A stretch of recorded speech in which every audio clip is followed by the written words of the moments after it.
This week's Parsha is Parshas Va'Yigash.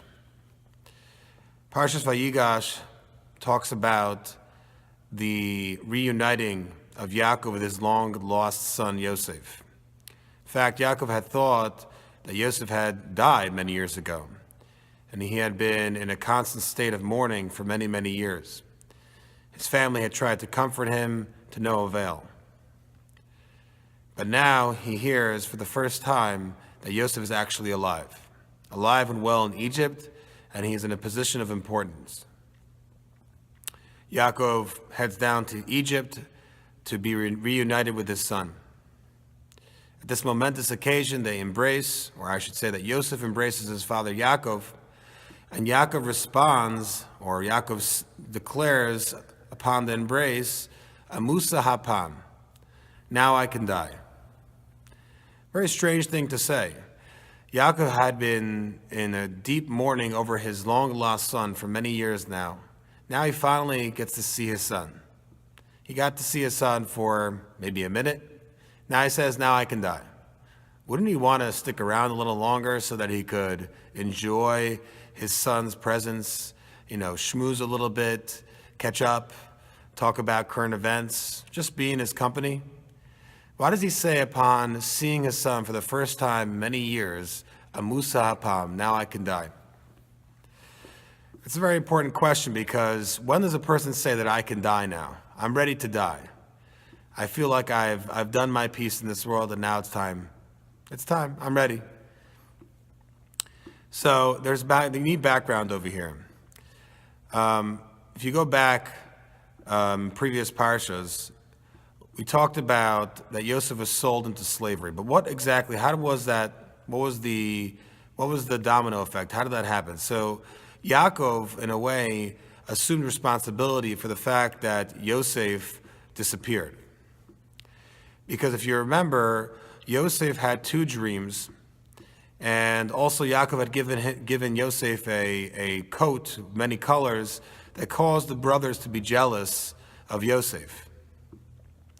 So Yaakov had sent Yosef to the brothers who were grazing in fields far away from their home to check up on them.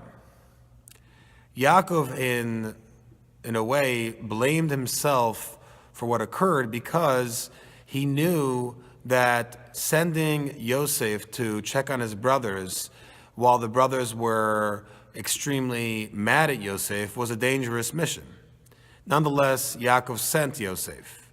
And Yaakov, until up to this point, had thought that Yosef had died or had disappeared at his own hands as a result of Yaakov's own actions. To this, Yaakov was a great tragedy. Forgetting about the fact that he lost his son, Yaakov viewed his mission on earth as the person in charge of forming the Jewish people, the 12 tribes. When at his own hands he destroyed one of the tribes, he thought that he had not fulfilled his mission on earth. He had failed to perform the mission on earth that he needed to perform, and furthermore, it was by his own negligent hand that there would no longer be the 12 tribes, and the Jewish people would not be born. That was a tragedy that Yaakov could not fathom. It was something that he could not be comforted, because this was his purpose on earth. When he saw Yosef, and he realized that Yosef was still one of the 12 tribes, and the commentators explained that he knew that Yosef was not only alive, but he was well, that he was a person who was still in his spiritual well-being. He had not lost his Torah, his mitzvahs. He was still a practicing Jew with all of that entails.